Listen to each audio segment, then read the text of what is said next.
Hi, my name is Leonardo Puglisi and this is Uncommon. Uncommon is a production focused on the why of business, media and marketing.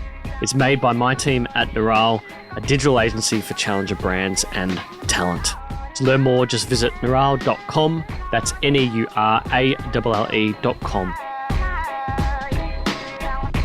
My guest this week, Leo Puglisi, founder and anchor of 6 News. Leo, thanks for joining us on this, it's a gloomy day outside in Melbourne. It always is here, isn't it? We got a good question as a bit of an icebreaker on Instagram, I think it was, and someone was asking, how do you do, how manic is your schedule? Because you've got school manic from 9 to 3, basically. Yeah, it's not very well organised. I can't say with 4 different emails that the calendar is all set, let alone a physical calendar. I just finished filming something about 2 minutes before speaking to you guys, and before that it was school, and before that it was preparation of school. Surprisingly, when I'm actually not at home, when it's in person, it seems to be better. But really, yeah, I don't know whether it's because it's the border between home and school. Yeah. There, and I'm usually just catching a tram last minute, and that's about it. But no, it's been very hectic, and who would have thought we'd be having 4 lockdowns this year, 3 of which resulted in remote learning. Yeah, I think you're right. I think when life and work starts to blend, you recoup a lot more work because you don't particularly if you're a founder, if you're starting something, if you're doing something, if you're passionate about it, it's almost like an addiction, I would say, like running something. So I can totally understand that. Yeah, it's very addicting doing this. I think it's great that we have a team now where I'm able to do a bit less, and we're actually working on some stuff behind the scenes that'll add to that too. But as with anything, rather unlike everything else you might see on TV, where the old thing is, just anchor comes in, reads the script, does a promo, goes. Not just anchoring here, it's managing its socials, its website, its graphics, editing. That's all done by us. We don't have editing departments. We don't have a social media team. It's really just everyone's got about 20 different roles, but it's good because we're getting bigger and better, and it's only up from here. So tell me, you started creating videos at 3 years of age, I read in one interview. What's your earliest inception memory? What's the earliest thing that you can remember? I can't remember it personally. I can remember seeing a video of it. It was watching ABC News with Ian Henderson in a high chair, so you can kind of gauge how old I was then. Yeah. There's videos on old computers where I'm saying, and taking to an account, YouTube began in 2005. I was born in 2007. I'm saying subscribe to my YouTube channel, which didn't exist, and just this made up stuff. And I had blonde hair back then for some reason, and right. I don't know. It's been going for too long, but at the same time, I'm 14 in November. I'm not that old yet, despite some people, I'm not even kidding here, thought I was in uni. So I don't know if I look that old, but it's, 3 years old I think would have been the earliest, but I'm sure there's photos and archives where I'm holding a hairbrush in new style or something like that somewhere. We'll just have to look for it. So why news? Your dad, I read, essentially owns he's a musical instrument maker. So news is a bit of a deviation from music. Where did this passion come from? I don't know. I think, Dad, he runs and instrument repair, makes instruments, all that stuff. I don't know, because we always watched ABC at 7 p.m. for as long as I know, and especially when it was with Ian Henderson, who retired a few years ago.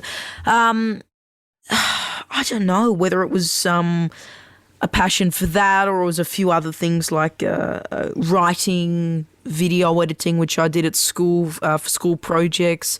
If we were given an option to write something fictional or non-fiction at school, I'd usually choose a newspaper article mock-up style. I don't know why, but it happened, and it all kind of merged.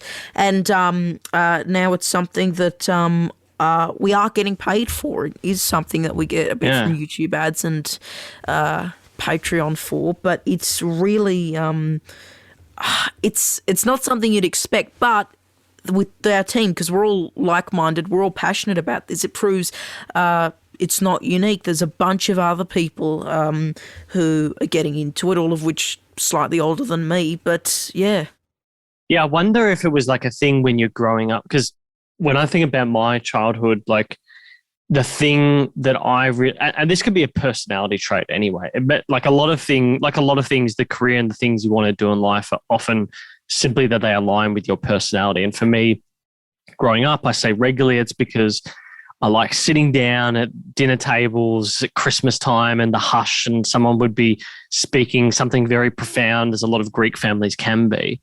And I don't know, there was something I really liked about that. So, it sort of aligned with me to be an extroverted person and go down the route of being around marketing and media and all this sort of stuff. And I wonder, like, with your parents watching the ABC always at 7 p.m. at night, was there some sort of commentary that you picked up on that they did? Or was it like, if you're at family dinners, were they always the ones reporting facts to your friends? Was that like a part of their personality? Yeah, I mean, I can relate where you're talking about these big family discussions, some with an Italian family that is all hoping to get together at Christmas. I don't know. I mean, I think my grandparents on my dad's side worked in law, and on my mum's side, it's they were teachers. So it's this educational kind of background, and they all slightly lead in. And whether it was just that routine of 7 p.m. or just listening, because I always stopped and listened. I think the old radio I have upstairs, because no phones after 9 p.m. is almost permanently tuned to either ABC 774, News Radio 3AW, something like that. Oh yeah, I guess just as you say, conversations. I mean, it's always good to speak with people, whether it's someone speaking to me like we're doing now, or myself speaking to someone else like we've just done with our brand new interview show Uncensored, which is really good because you get down to the issues with some people. But I like that. I wonder, for you growing up, being around your dad's business, because it's quite an interesting business. I mean, it's a very specific, handcrafted. I can imagine there in the shop with essentially wood making tools. Was there anything for you growing up like that you had as that you still get today as a little bit of nostalgia? Like, my dad was a printer, so going into the factory and the smell of freshly printed warm paper was always a thing. Do you have anything like that at all? Well, it's a bit hard to feel nostalgia when you're 14, or not even 14 yet. No, I think we've always had it, and it's even just the little things that I had when I was younger. Like, I think at Christmas time, which is fast approaching, I used to put in the wood shavings into the old the tubes that they put in bows, these empty tubes, and for a bit of money, I just sold them for 50 cents to random strangers outside the shop.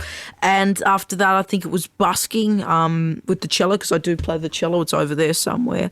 I think it's a really incredible workshop there, and I think it's now over 25 years, and it's absolutely incredible. I think that kind of attention to detail my dad has when it comes to instruments is kind of related back to my own attention to detail with presentation and, like I mentioned, graphics and editing, which is all my department. Yeah, I was going to say that makes a lot of sense now in hindsight. It's very funny looking at a lot of the interviews and seeing how much in the early days, like, your dad was around filming everything. Is he still around as much as what it was like when you first started doing it on your own? No, but he's kept the same role, which is in-studio cameraman. Because our studio, I've got one at home, which is where I'm now, but it's a big one, and it's in a bunch. It's a big warehouse, and you rent out a room, and we take one room. So he helps with camera. He has a bunch of lighting and green screen stuff that I've now used, because it was initially meant for his photography, and I've just completely turned it into a new studio. So he's still there often, and he's been a great help. And him and my mum, who's usually handpicked some suit somewhere, I don't know where, but they've been a great support. They're a continuing help, and I really couldn't do it without them. No matter what certain people on social media say that I am my dad, someone said I was a deep fake, and I'm not. But it'd be kind of interesting. It'd be funny if that was the case. Yeah, I can't see that being the case at all. But that is very funny that someone said that. Very we specific. Fooled you then. It's good. It's working. Yeah, we fooled you real good. Obviously, you've got a real love for the process of video and content creation, whether it's editing, filming, presenting, or scripting itself. So obviously you like the whole gamut of it. It's why you started doing it on your own. But as things change, so would you in your role. I guess for you initially, like from a creative point of view, which anchor or like news network have you lent towards? Was it Ian and the ABC always? Is he the OG for you? In terms of presenting style, absolutely. I think we've always wanted to not be boring, as some have accused ABC presentation of being, in terms of like in 2009 it was all bland enough. But I think in terms of that kind of non-sensational style, we've always aimed for that. We don't want to go with these big flashy graphic promos. We're going to tell you the news. It's unbiased. And in terms of presentation style, graphics wise, we looked at the commercial networks in terms of supers and backdrops and stuff like that. But I think I've taken inspiration from just about everyone in terms of presenting. That's how many outlets I've listened to, and with the benefit of the internet and overseas outlets, you can kind of see that too. And it's even just the little things like how camera angles for nightly news is slightly different in the US to Australia. And we look at that, we adapt at that, and we play around. We only have a phone as a camera. It's nothing flashy. We do have a teleprompter behind me there, but yeah. Yeah, right. So why the name Six News? Where did that come from? Yeah, well, it's interesting because obviously it has nothing to do with us being a TV station, as much as that'd be great, even though with the magic of smart TVs and the YouTube app, we can now be viewed on TV. I guess it was while there are channels on Channel 6 in regional and rural areas, none of them are branded as Channel 6. And I know there were brandings as Channel 8, Channel 5 a while back. Channel 5 is obviously in the UK, well known there. Same with Channel 4. And I guess we just played around. Oh, I played around. There was no one else but me. But I said, 5 News, 8 News, 6 News, and we tried... because even back then we were looking at our hashtag like 5 News AU, 8 News AU, 6 News AU, and the latter kind of felt a bit more common. And of course, look, I don't know if 6 News started today, and looking at that in hindsight, I would go with the name 6. I'd probably go with something not number derived because I get the weirdest comments from 6. I had one person telling me I had to change it to something like Young News because something about when they come for the cabal, everyone with the number will be taken. God. It was a long thing, and our watermark, our exclusive watermark that was over all our vision had our logo 3 times, so it looked like 666, which was also an unintentional mistake that we soon rectified after a few conspiracy comments. But I guess, yeah, it's, I don't know, it's stuck, and clearly people are using it. I see, apparently I just found out I was in some news.com.au article talking about 6 News, and they got our handle wrong, but still, it's it's very interesting, and clearly it's known because whether it's from the name Channel 6, whether it's just 6 News, whether it's just 6 people are knowing it, and whenever they reference it in Australia, I always look and they are referring to us, which I think is really good that we're actually out there and people are noticing us. Yeah, I was going to say, in the early days, like I could see. You obviously know about Ticket News, right? Yeah, I was on them a few times back in, it's over must a year have been 2020. ago. What is it? Mid-October now, yeah, jeez. October 2021. So I think I saw one of those, and it must have been last year. I can see how those sort of names are cool, but there is also something nice and classic, let's say, about a number.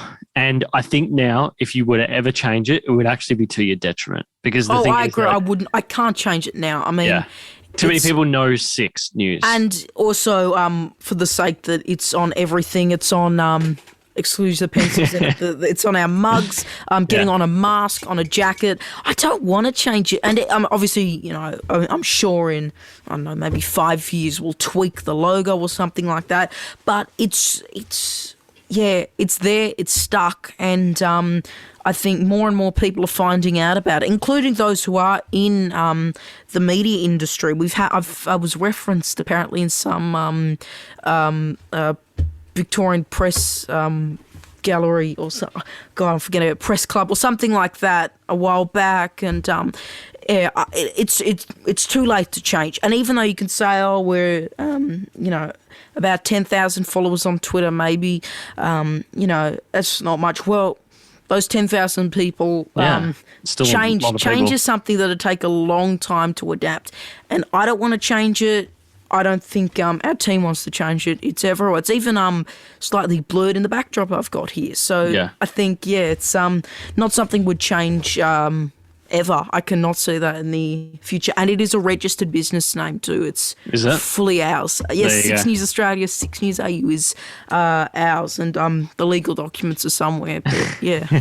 So talk to me about operations. I mean, one of the interesting things I said earlier was, you've got school and everything else that's going on. So you've grown, I think I was looking, or I found that you had around 8 people, all of which actually under 18 years of age, which is really interesting.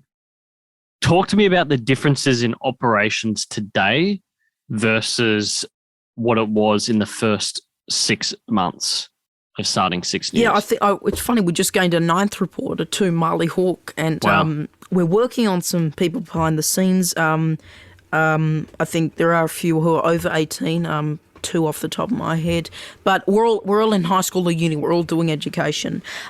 First 6 months of operation, it was a wild 6 months, because you have to remember we went from talking about bushfires to in starting our second lockdown here in Victoria. Back then it was me, a green screen, and a dimly lit studio. We're not in that building anymore. That one is gone, and was in late March. First kind of months of operation for 6 News in January 2020, I was on the road, and it was a family trip, but if you bring your mind back, it was also Black Summer, and I was on the ground in Canberra, Sydney, Albury, Bathurst, a bunch of places, not just them, and there was one shot of me in Albury in the sky, and it's like 4 p.m, is just completely orange, and I'm actually wearing a mask before the trend, but it was really just a shocking time, and we spoke to a local there, and it was quite incredible. It was just on YouTube. There was nothing special. It was edited pretty basically on a laptop. that was because we were on the road, of course. But again, nothing major or anything like that. When the pandemic hit, we initially, because obviously stay-at-home rules were a bit different back then, we initially kept doing it at our studio, and we even did an extra bulletin plus remote learning. And once we got a few in our team, we stuck to our home studio. Once that second lockdown kicked in, towards it, we went for there as long as we could, and we just stuck it out. And when that stage 4 hit, it was just nah. And it certainly changed a lot, because not only do we have a team, we have many more social media platforms, we have full editorial policies, and we also have more programs. It was literally one bulletin, and it was back then meant to be a kind of week in review, or not in the traditional format, but main stories of the week looking ahead. Now it is it's not that, along with our new programs. We've still got that Sunday bulletin, but that is now dedicated to stories that have broken overnight and what's going to happen on Monday. So that always has stories from the past 24 hours. It wasn't like that previously, but it's with the team, because they can file reports very late. A good example was when Gladys Berejiklian resigned on a Friday. The Sunday of that, Perrottet held a press conference where he officially announced his nomination. That was about 3 hours before airtime. Now, usually we would have done and just gotten ready to upload on about a half an hour delay from when we air. And we just quickly inserted his press conference. We went live to it, and it was really the kind of stuff I could not dream of doing in January, February 2020. So back then, if we think about when you first started, so you're saying that you only had a weekly bulletin. I thought you were like daily when you first started. Well, we might have had daily uploads, but okay. In terms of an actual bulletin. Yeah, an actual bulletin, which was more like an extended 7-8 minute update. Now it's about almost half an hour. No, it was just a weekly thing, and we might have done occasional uploads when there was something happening. We did stuff for panic buying, remember that? And then the occasional special upload. I think we did one when the Olympics were cancelled. But yeah, that was about it. So that was what you began with. And now what do we have as of this week? How many different bulletins will you have? And how many other shows will you have as well? Well, if we looked from a Monday, and some shows are semi-regular, I think it's easy to do it on like a 2-week basis. So from the Monday of this week, we would have had our Thursday morning show, Mornings, pretty simple name there.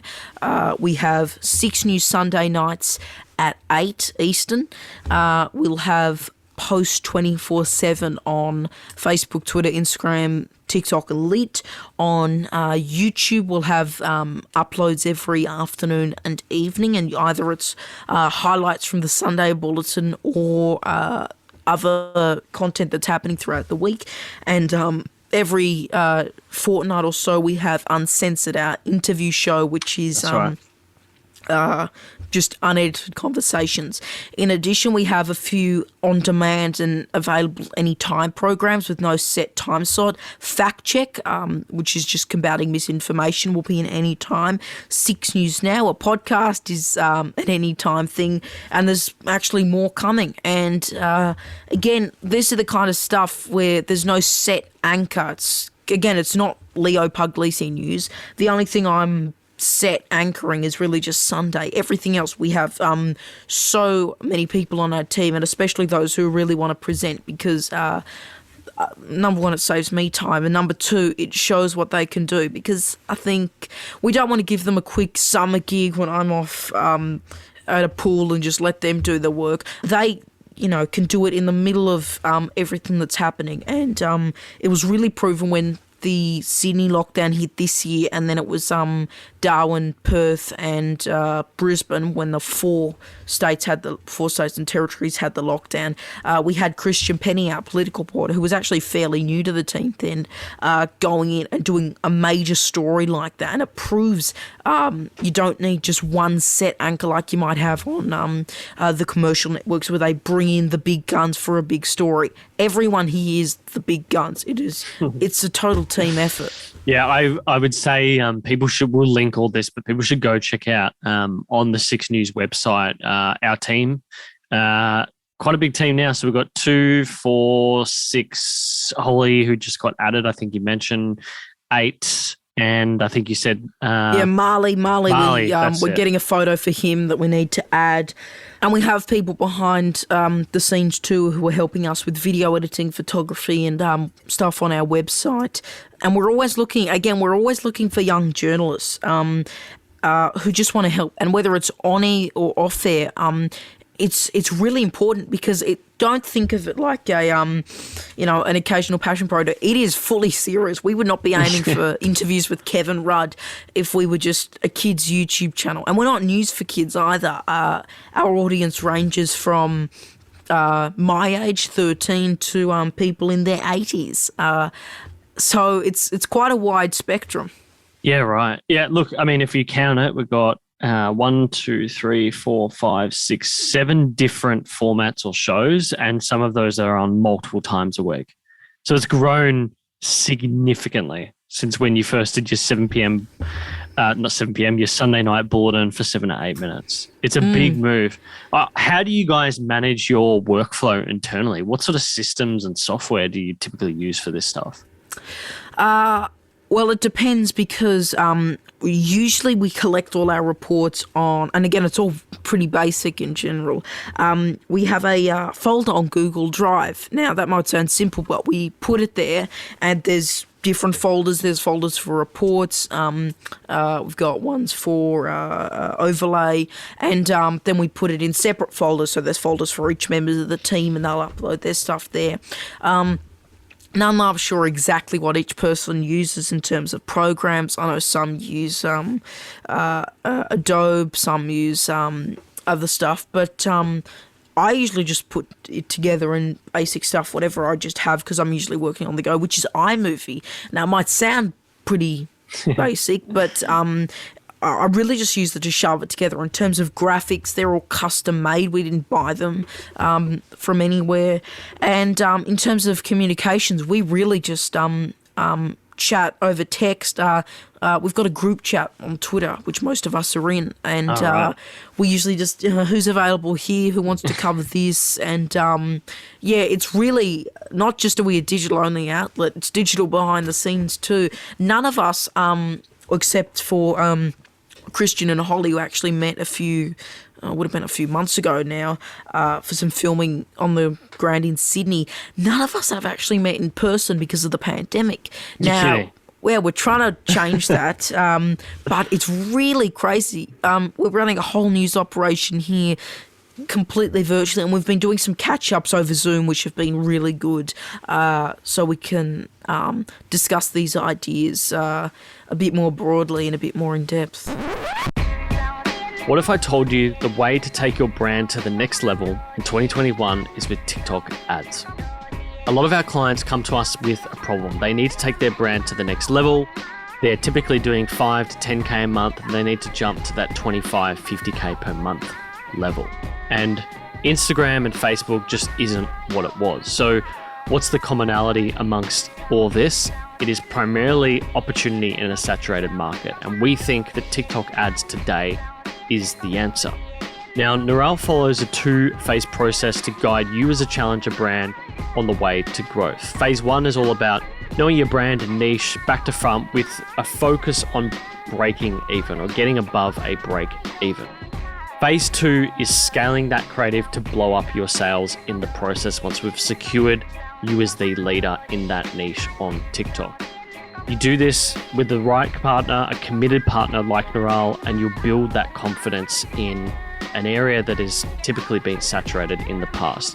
There's not a silver bullet, and we'd love to chat to you. So book in a consultation with our specialist team. Just go to neural.com/TikTok. That's NEURALLE.com/TikTok, and we'll chat to you from there.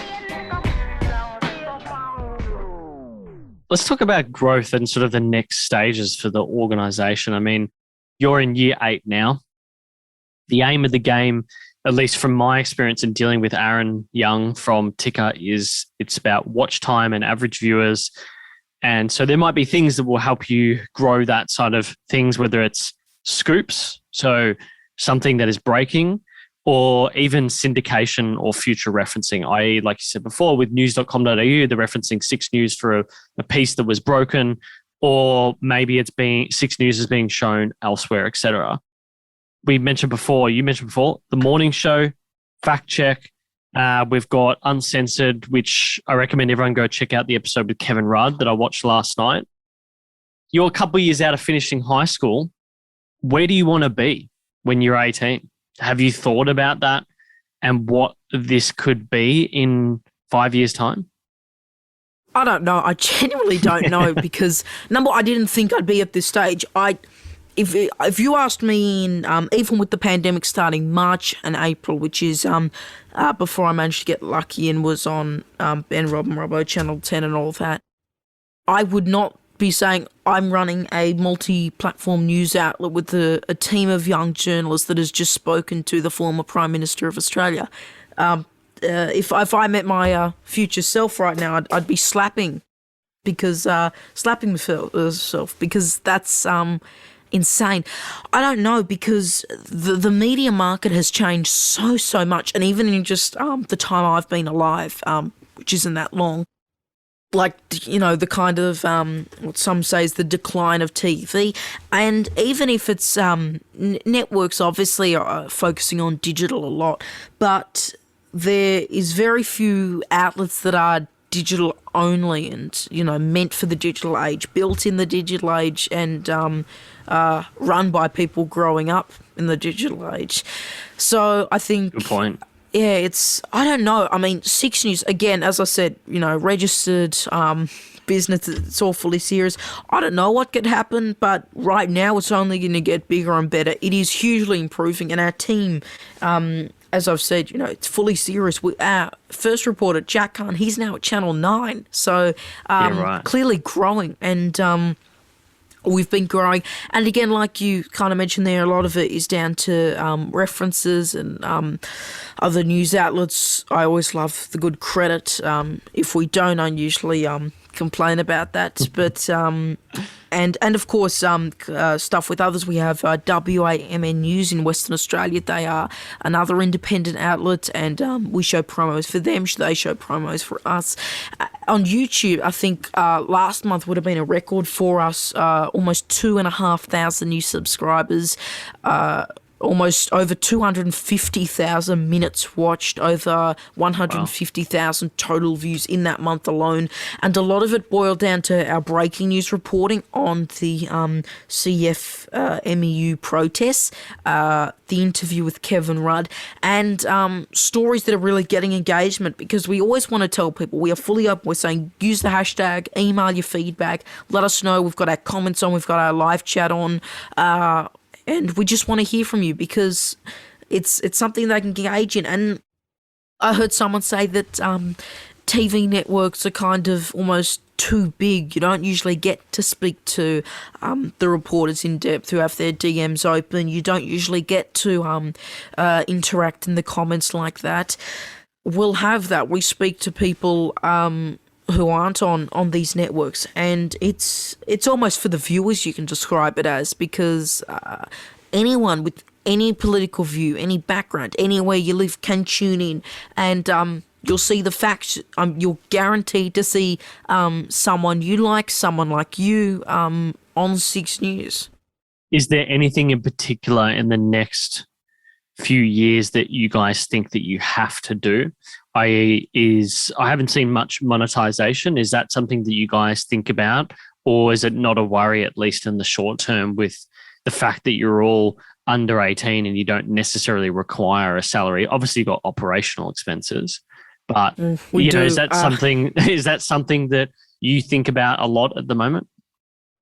It's always in the back of my mind. I mean, monetization on YouTube, it sucks. We are fully monetized and have been for, I would say, a year now, at least.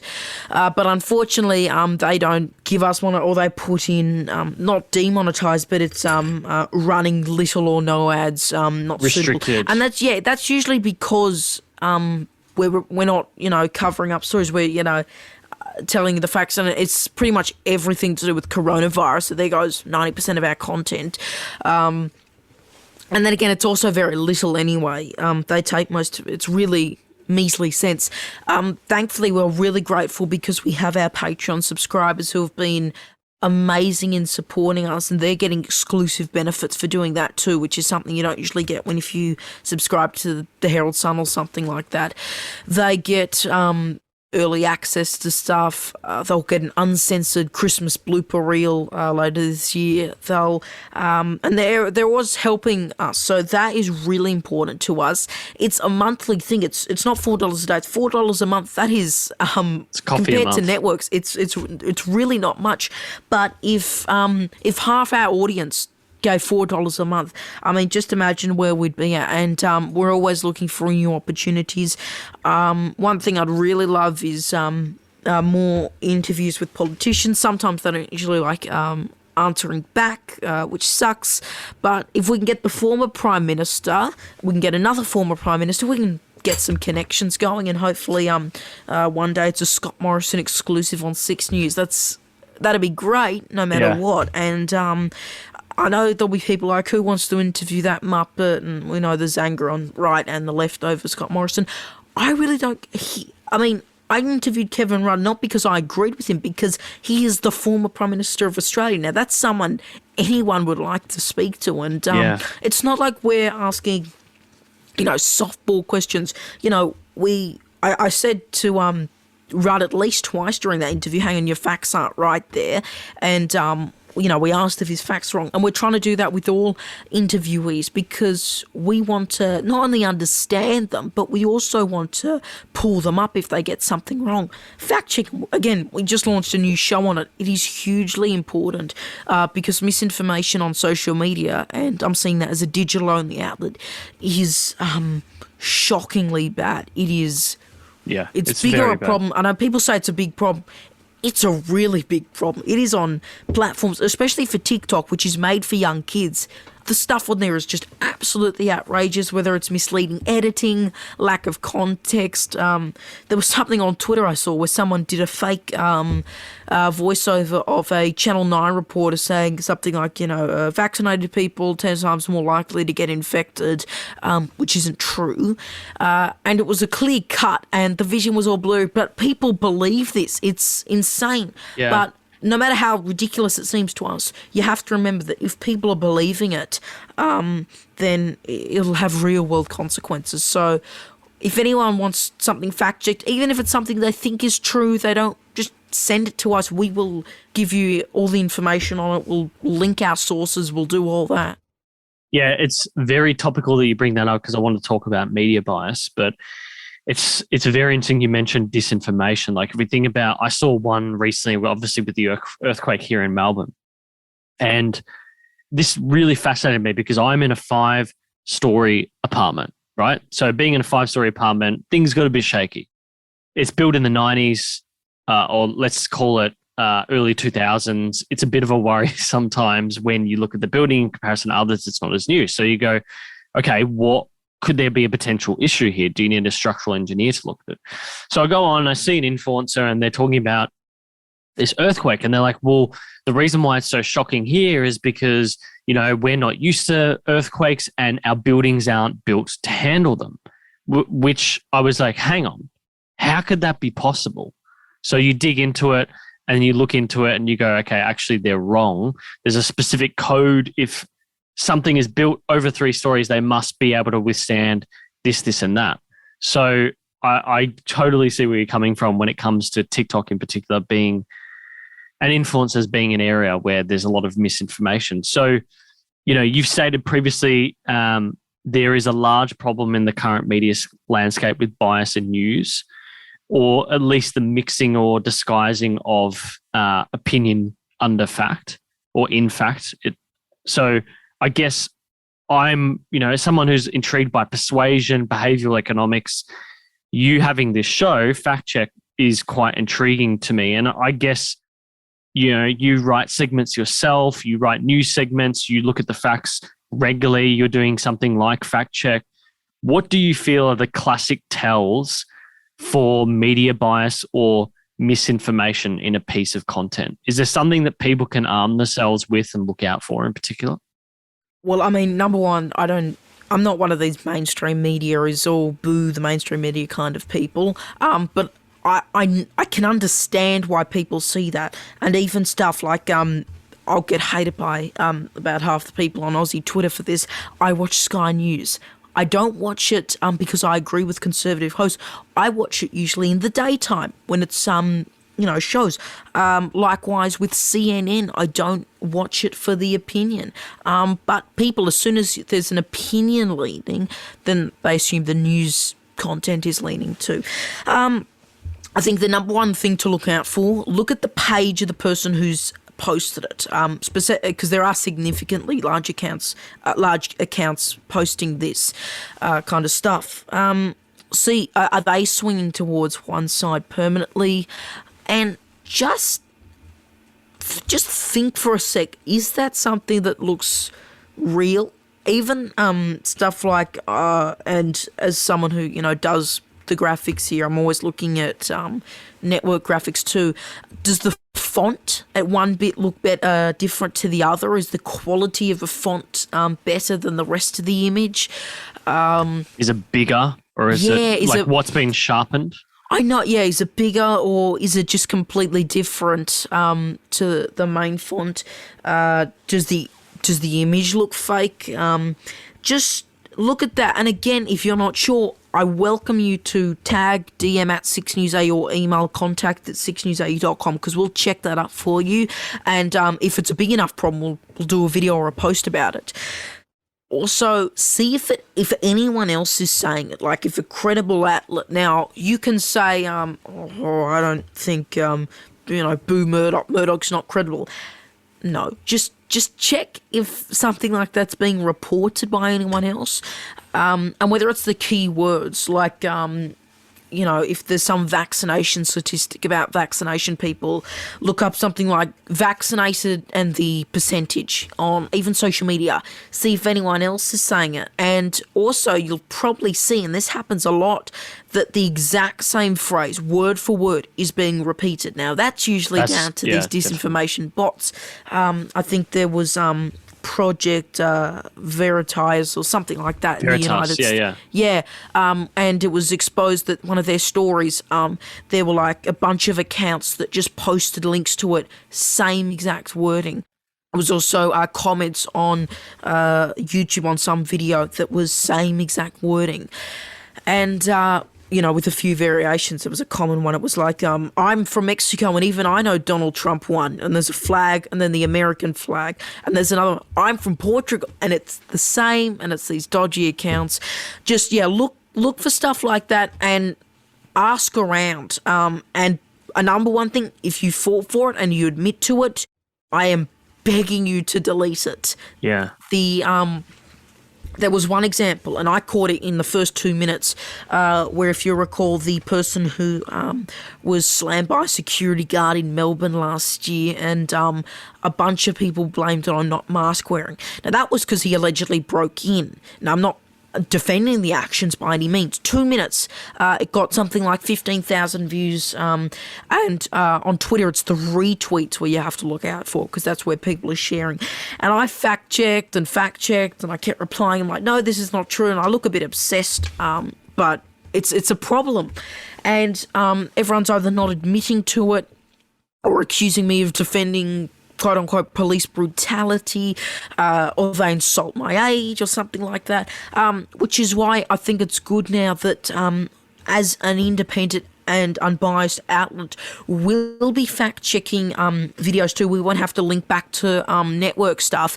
And as good as those network reports are, people are going to say, it's Channel 7, they're wrong, bias, blah, blah, blah, blah, blah. Look at us, we're telling you this. Here's our sources. Here's police report or something like that. Yeah, I've been ranting for a bit, but again, it's the worst problem right now. It is just horrible. And I've been speaking to someone on Twitter every time I see something. I'm like, reason number 537, you need a fact-checking show. And I've been saying that for a month. Yeah. We've got it now. So, yeah. Okay, that's very interesting. I look at there are sort of newswire services that are starting to exist. Murdoch owns one where they do fact checking, and you literally pay, like a news desk will pay for the service where you can quickly fact check a story and verify sources, etc. So I think it's going to be, there needs to be something for platforms like TikTok, I reckon. And that's what we're doing, along with the regular fact check, which will be about 3 or 5 minutes, depending on what the issue is on YouTube. We'll be doing like a version that goes out on every other platform, which we'll just call Fact Check in 60 Seconds. And we won't go in depth with the sources. We'll go, here's the claim, here's the truth, go to YouTube for the full story. And, you know, that should hopefully help, because then we can say, if we see a post about it a few weeks later, we'll say, hey, go to the @6newsau page. And it's either saying, hey, go to copy this link into your browser, then blah, blah, blah, go to there, scroll down a few videos. We're just like, go to this page. There's a playlist. You'll see what's really happening.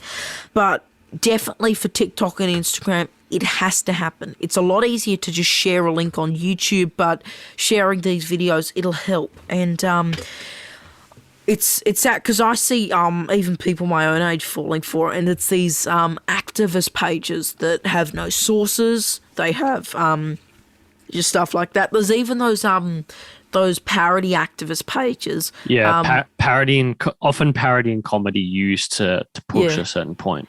Yeah, and unfortunately, people fall for them, and it's a problem. It's annoying, but I don't know. If they're not going to look out for these signs, we'll just keep telling them, nah, it's not true. You're wrong. Sorry. Talking about reporting and sources, one of the key things I want to touch on with you is something that is a 6 News first. I mean, in the short-term time that you guys have been around, you've broke quite a few firsts, including things like the 5-kilometre rule, stage 4 lockdown dates. There's a bunch of things that are mixed within there. Oh, I was belittled for that last year. Oh my God. We did our promoting our Patreon. We did a meme for it, showing, look, here's what everyone said. And then we showed Peter Hitchener that night saying the same thing. And no one apologised, even though we were fully right in our dates. But So tell me then, how does an organisation like yours, when you have less resources than the major networks, how does a first work? How are you guys sourcing this material? How is it coming to you and the team? There's a few different ways, because our stories come from a wide range, our exclusive ones, that is. Number one, it's coming from tip-off, so whether that's DMs, tagging, or emailing us. Now, 9 out of 10 times, unfortunately, they're unreliable. There was one person who said there'll be a national lockdown. I looked at that, looked at other reports. I didn't go with it. Very glad I didn't go with it. Then they said, oh, my national security source within the Prime Minister's office was wrong. Sure. The other is probably the old-fashioned way, which is ask Kevin Rudd. We literally just reached out to the press team. We didn't have a friend of a friend asking. And that took actually a few months to organise, but glad we did. It was a really good interview. And then it's just finding, sometimes we do have a friend of a friend. It's finding connections. We had our US correspondent Jackson Gosnell speak to Tiger King's Carol Baskin a while back. Yeah, right. And that was really interesting because she is well known for being terrible to try to get on. She had done, I would say, no more than 2 interviews before we spoke to her. This was post Tiger King. And we were big on that. It was a world exclusive for and this was early day. This was like August, so last year. So yeah, it's not always easy to find, but when we get these kind of first on 6 News stories, exclusive stories, it is a really great feeling because it's showing that we have this original content, not just our original programs, but here is a story either you won't see anywhere else or you'll see first on 6 News. And I think our sources when it comes to Victoria's COVID especially, they've been 100% right each time. And I get it's a guaranteed thing, 10 comments on Twitter within the first half an hour of posting. It's either name your source, because, every journalist names their anonymous sources. Really great stuff. Also, by the way, I don't actually know the name of my source anyway. So yeah, right. Yeah. So just either, on, name your just source on, or something like that. On sources quickly. So you mentioned before, you get a lot of people messaging you guys. What's the percentage of people that are giving you baloney versus are legitimate? Is it like 5-10% maybe that are legitimate?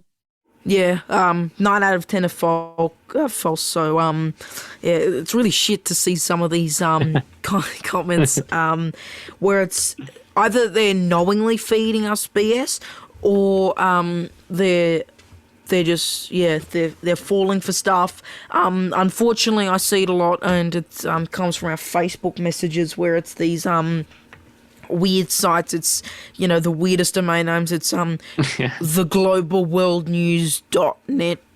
Some, overseas countries domain name. And yeah, unfortunately, a lot of them are BS. But when we get a good one, and especially when we stick with the source, it is great because we're always asking for them.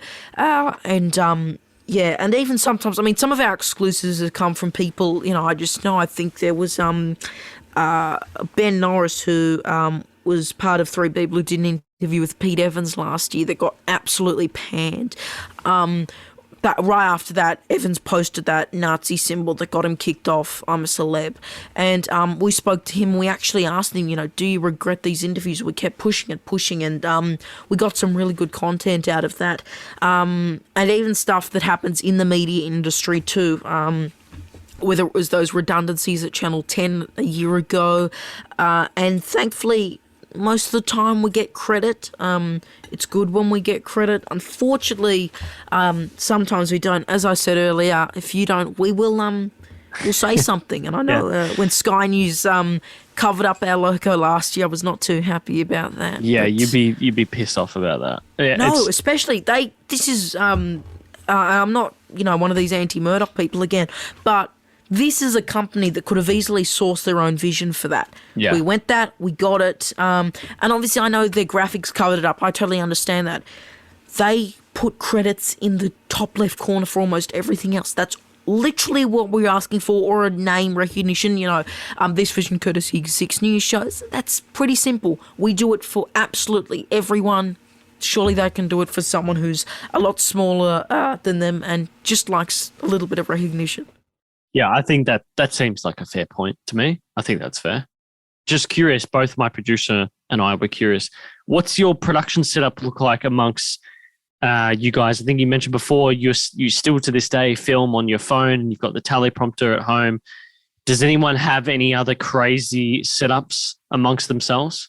Most of it's just a green screen hanging in a room somewhere, a back room. A few of us have more professional cameras, but most of us just go via a mobile phone. Thankfully, the mobile phones are pretty good quality these days. I'm on an iPhone 11 and it's been really good, but most of it's just where we can find time to film, and our setup. Our desk is just full of stuff. We don't have little areas off to the side in the studio where we can put hairbrushes and stuff like that. It's all just cropped on the desk. It's just there. Yeah.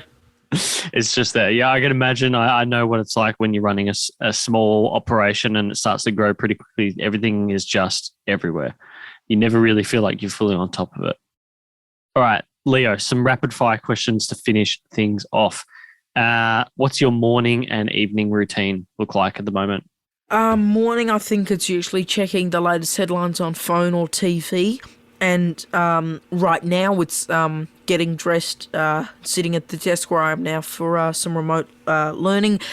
Evening after dinner, it's also pretty much the same with some TV and looking at the latest news, depending on what night it is. Wednesday nights, we're usually getting ready for mornings. Other nights, it's either preparing for some school tomorrow or watching a particular program. Nice. And have you been able to, with everything that you're doing, do you get much time to, at an evening, sit down and actually watch something on a Netflix or a TV show or a movie or anything like that? Most of the time it's usually watching it via desktop, Netflix and all that. Squid Game I was watching as well, everyone has been in about a day. But I think, most of the time it's usually catching up on or via live stream on the computer, because I've usually got about 20 different tabs open on both personal, school and 6 News stuff, and it's really chaotic, and unfortunately it's destroying my very old desktop computer, which has a fan going that's supposed to be an emergency fan. It's going 24/7 and we've had to back up. Our hard drive got full and we almost lost everything. And there was this one thing for school, we had to download a program and it crashed my computer twice. And I actually said to the teacher while yelling through a phone via a friend on the same Zoom call, I actually said, I am not risking 2.5 years of 6 News for a 1-week school project. Yeah. And I said that, and he was all supportive of it, which is great.